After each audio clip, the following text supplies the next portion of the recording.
this bar? Yeah, we'll use that bar. That's squeaky. Okay, so I'm thinking 3 with this, and then 2 with the mag grip. Okay, 3 sets.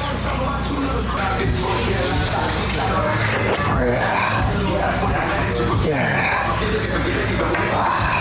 There you go, get it warmed up.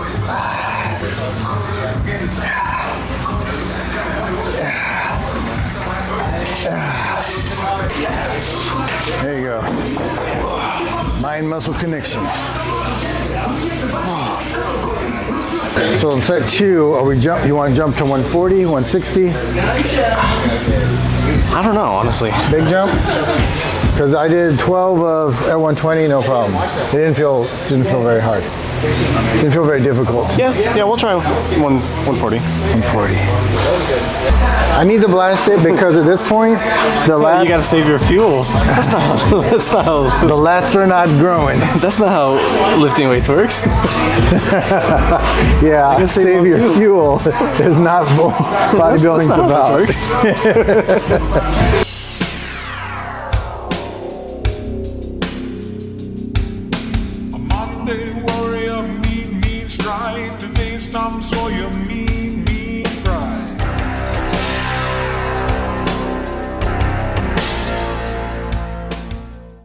I've seen people do this exercise with a rope, which is really interesting because I always thought that this exercise was about width.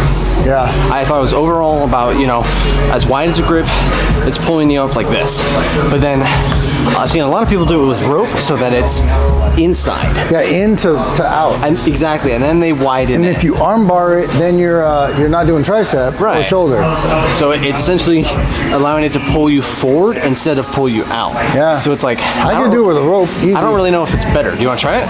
Yeah, I only say because I do that with when I do those crunches. Yeah, true. And I realize it's activating my back. You stretch every rep. 2 more like that.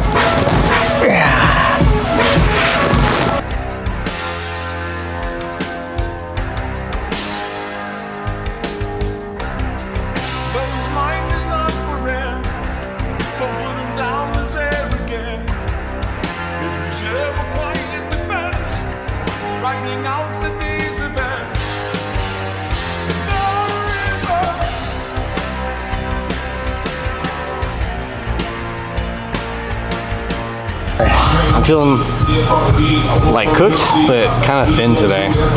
Yeah. I didn't eat that much though today. Yeah. I'm definitely feeling the overall energy drain of the cut, but strangely when I'm lifting, the muscle feels strong, so that's a good sign. That's true. It means the muscle's getting what it needs, but my body's feeling the calorie deficit hard. Real hard.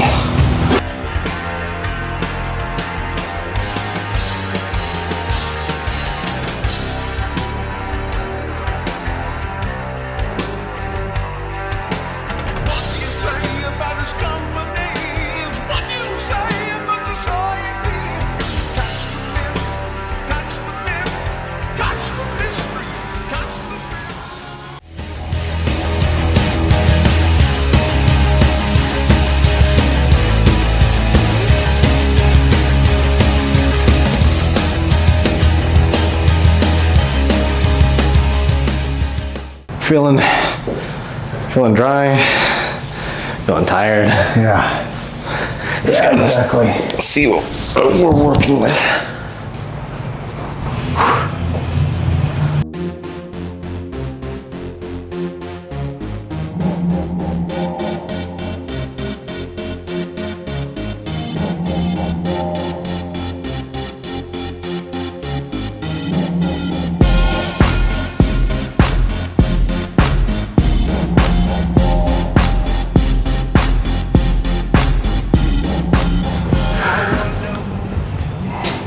Abs, smiles, waves.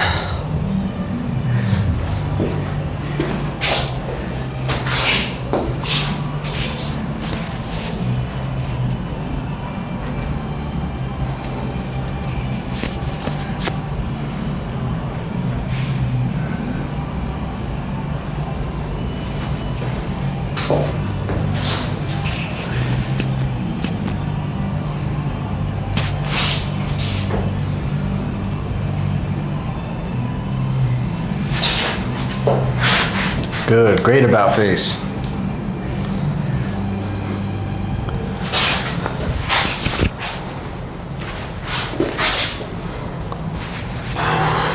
Nice little flare.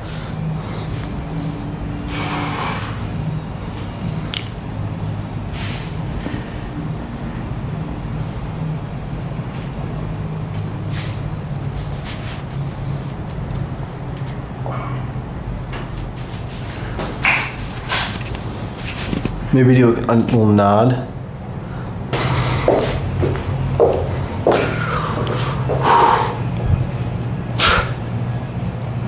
Yeah, good setup.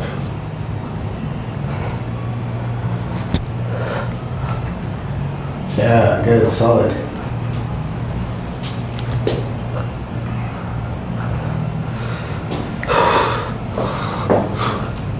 And, yeah, nice and open. That's good.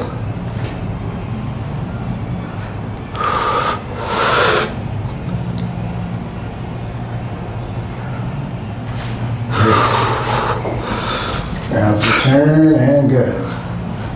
My balance is bad, so I think I'm gonna just keep it simple. Look, looks good though. Oh, I just opened my eyes. I was wrong angle.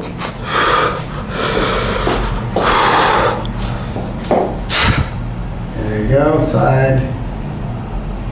Oh, see how bad my balance is when my eyes are closed? Great. Yeah, pose is working.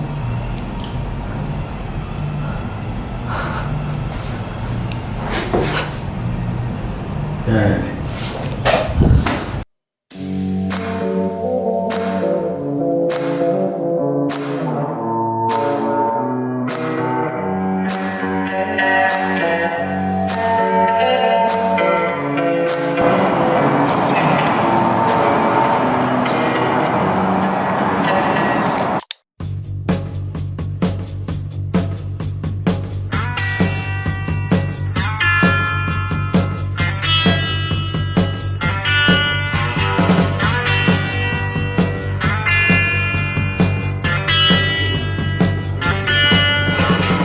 Front poses. To right. Left side in the castle. Face the rear. Quarter turn to the right. Not only get 7 poses, but it's 7 Right side in the castle. 15 poses or so. And face the front. Pick, especially in that middle box, one that 30 seconds. And Pick 7 to 10 poses that you like to Okay. So just got done posing clinic at Global Fitness. So we went in and they kind of gave like a warm up and started getting us ready, telling us about all the different shows that are happening with ONX, which is that owns it. It's a new federation Yeah. from what I was getting from them. Onyx, they call it Onyx Natural. And it sounds like, yeah, it's like a newer bodybuilding federation. Well, it's actually attached to bigger federation. So it's a organization, natural bodybuilding organization, but I think it's affiliated with like DFAC and it feeds into other larger organizations, international ones like he was saying. They talked about their affiliation with the NFF, National Federation. They gave us the warm up, and then they kind of took a roll call, seeing what classes were there. There's only like maybe a dozen people at the clinic, and then they said that our show actually has 25 people so far. Yeah.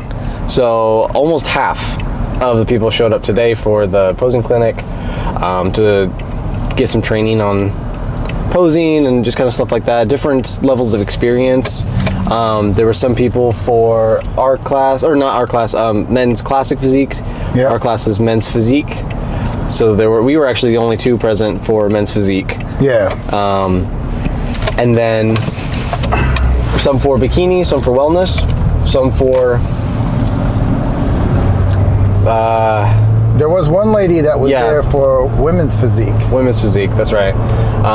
So no one for bodybuilding. I don't know if they even have anyone signed up to compete in bodybuilding so far. As far as open bodybuilding. Then they divvied us up into our classes, and they each kind of gave us a coach. There were several coaches, several pros. Oh, that was the one thing that they did mention was technically this show is a pro qualifier show.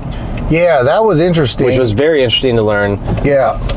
He was saying that was something unique with ONX or Onyx Natural was that they try to, I guess, make it make sense where if they see that someone has a pathway to pro because they're good at the category, right. There was something like they weren't going to penalize them because there wasn't enough people in that category. In other words, they could compete in a different one, I guess. Right. I'm not sure how it all works, but I just know that, they still have to qualify, but the path to qualification, I think, isn't as one and done. Yeah. They said something like, we would try to get you where, you're going to show your best. So I think that's something we want to look into more, is seeing, well, how do different, organizations like verify, validate, or qualify. Get you close to qualifying for pro, yeah.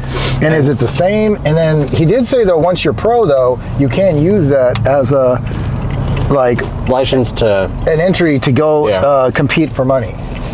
So that was the difference. He said basically pro means you can compete for cash prizes because now it's professional. So overall, definitely the smallest show that we've ever heard of that includes a qualifier for pro. Yeah. Which is crazy, 25 people in this show. And that's the part did a double take. He said 25 so far in Riverside Classic. Yeah, so the Riverwalk Classic. Riverwalk Classic. Our show, Riverwalk Classic, had 40 people last year, according to the promoter, and then this year only has about 25 signed up. Well, that we know of, That we know of. And so that could change. This posing clinic seemed like it was catered mostly to amateurs or novice, people that haven't really competed as much or needed assistance. So the people that didn't show up to the posing clinic are probably people that didn't feel the need for it. Yeah, exactly. So they're probably the more experienced ones that we will see at day of the show or wait for check-ins. Yeah, that makes sense to me. That's what will happen. Right. So I have no doubt that it's not a wash in my mind, because based off of who we saw here, for our class, because obviously, one, we were the only people in our class, and then two, I have no doubt that the really experienced people are going to be there show day. So I'm still game mode for my mind. I would love to relax, but we can't relax until it's done. Oh no! If anything, it's done the opposite for me, which is remembering why we got into, or at least I got into this in the first place. Yeah. Which was literally for the fun of it. But I think that's kind of the thing, is this reminded me, why did I even want to compete? And there's the competition aspect of it. A lot of that I think was validated, verified as far as contest rules and what do you do, this and that. But I think at the end of the day, it came down to what I remember seeing with Arnold, when it said that, in his early days, when he had left, the whole story. It's in his big book, Encyclopedia of Bodybuilding, or I think it's in his biography, where he was still in the military, and he jumped the fence and he left. He went basically. Yeah, he snuck out of basic training because he wasn't allowed to leave yet. Yeah. And he had a competition in somewhere in Austria, and so he was not allowed to leave basic, but he snuck out anyway to go do the show, and he won it. And he won it. And he was 16. I mean, no, he was 18. Yeah, and granted, yes, it's Arnold, I know, but that's the spirit that caught my attention, was that, you know what? He didn't know. He didn't care. He was just he knew he had a confidence. Yeah. And that showed. Yeah. And I think for me too, it's we're going to put in the work. We've put in the work. We're going to keep putting in the work. But I think when it all is said and done, you don't know how you're going to perform that day. You're just going to do the best you can. Yeah. And whatever happens, happens. So I think, if anything, it kind of opened my eyes to that there is a lot more on the promotion side that I did not know, as far as coaches and promoting, and that's going on to make these things happen. And that's kind of where I'm oh, keep your focus. That's not really It's still just all about the show. It's still all just about the sport and the show. And what you can bring to it. So I think that we'll talk about it more, but the whole coach thing, that was, granted, a big topic, but we'll talk more on that, because I think, I don't outright just say no one needs a coach. Of course, coach has a very important role, but I think can you compete without a coach? More and more at this level. Yeah. Not talking about, maybe at... Very glad. I still am cautious about certain things just because I don't know yet. Yeah. Which is, so... sorry, you go ahead. No, go ahead. I'm cautious about comparisons and prejudging. Yeah. I think the box walk, everybody agrees, it's like the men's physique version of your personal routine. Yeah. Like, genuinely, the box walk is, other than the angling, it's really a breeze. That's actually when you finally get to do the fun stuff and you get to really do what is your routine. But the prejudging and the comparisons can last a really long time, like he was saying. It can be with a bunch of people too. Yeah. The only thing they didn't really touch on is they talked about splitting up into Class A and Class B. So Class A being 5'7" and up, Class B being 5'6" and below. But they didn't really touch on it or confirm the thing that we thought we heard, which is if you're a novice, a true novice, you don't have that separation. Yeah. I didn't hear them confirm that. I'm afraid there's not enough people. I don't know. No, but see, wouldn't that make sense to just do everyone in one category if there's so few? Novice should just be novice, and I think novice should just be, no matter what your height, whatever age, open season, It's open. Yeah. Like, I think that's how it will be, yeah? I don't know. Because all of us there, no, you're right. I forgot to ask about that. Yeah, that's okay. That and then the tanning never really came up, so I'm not sure. Oh, the tanning. I'm worried about that. I forgot about that too, actually. Because that's the other thing I felt. When I saw myself in the mirror, I'm going, man, compared to people with, African descent, I'm like, oh, shoot. I know. I'm like, I'm not even. I was like, we were some of the palest dudes there. Yeah. Oh, well, you're getting off now. You're going to have to get off. Anyway, but overall, I was very encouraged about the environment. The community. Everyone was really accepting, really, really friendly. Yeah. Because, you go to some first peek of stuff or like first glances at your competition and it's really hostile. Yeah, because you're an outsider. You're right. But it wasn't like that at all. Very supportive. And I really appreciated the small changes that Trey was making. Oh man, yeah. Like things that we really didn't know about. Like I've been pinching my back for sure, and he noticed when I was locking up. Man. He was like rubbing the muscle. He was like, "Dude, you're locking up." Yeah. He fixed the back pose, so that's what I'm saying. If I had the money, we should have asked him about the 2/3 Arnold. We could have finally gotten some coaching on that. Yeah, that's okay. We'll figure it out. But I saw the value with a coach with him as far as his coaching was really good. Yeah, his coaching style. But it's like it's not necessarily that we are doing it all alone. We have each other as and experience.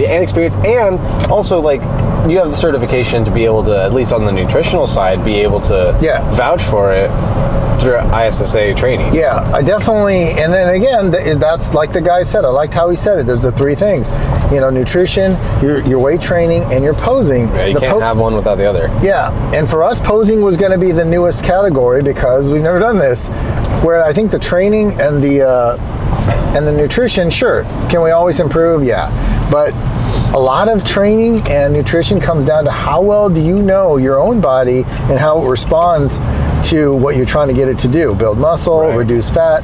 So a lot of it is, I don't want to say intuitive, but it's how in tune are you with how your body responds, because that's a fact in training.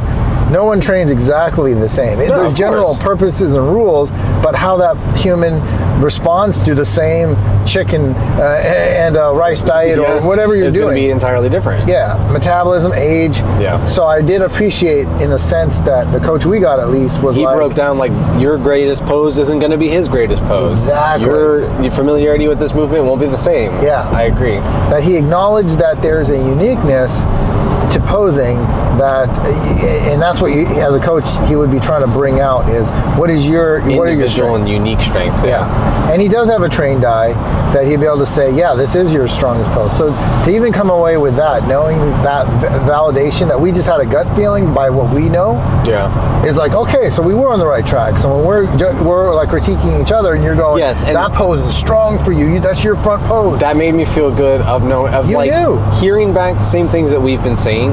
Yeah.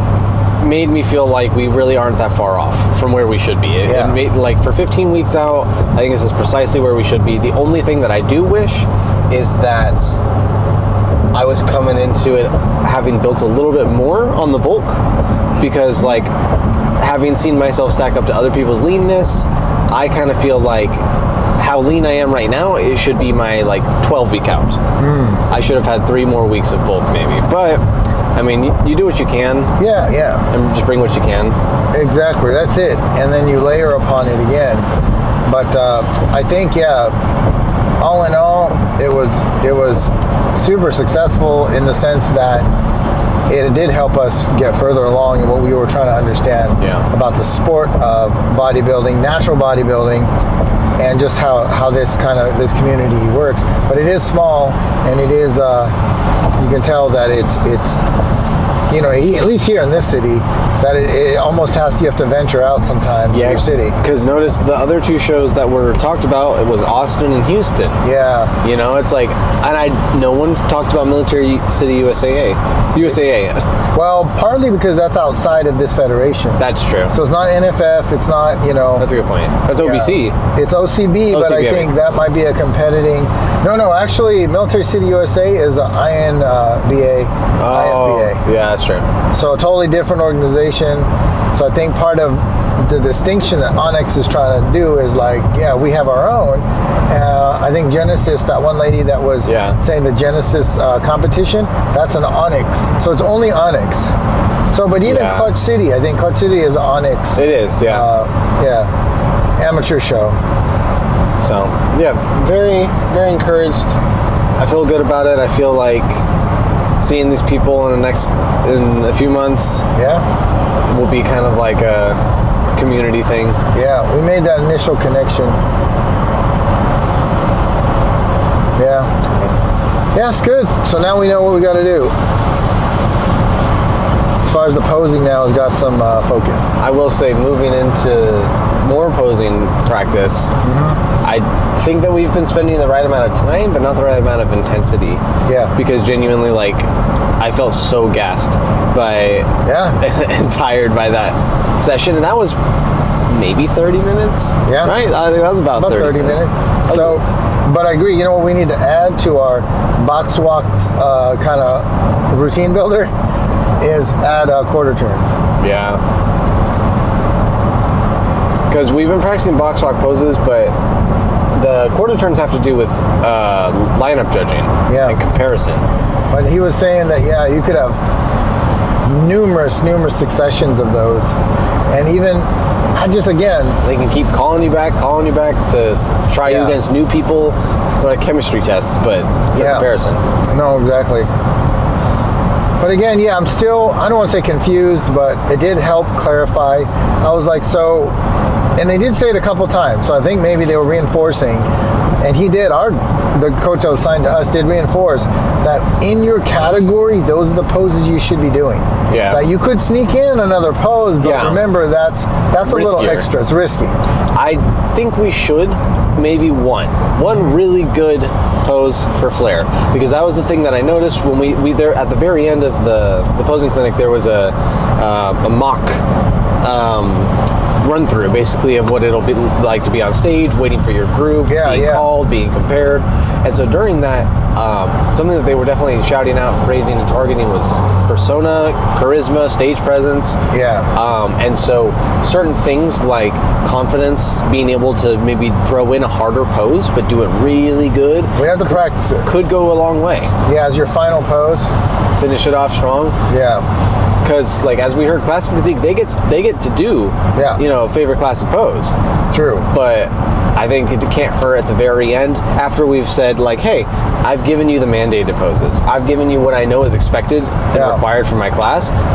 Now here's the little cherry on top of something that's extra. And it might help us to see like that done. If we have examples of competitors that are doing all the good mandatory poses, how do they weave in like a little, extra thing? And that might be, as we get closer to the show, we might feel comfortable enough to integrate it in. But at least I was glad to see that definitely during the box walk, we want to include the back pose. Definitely, yes.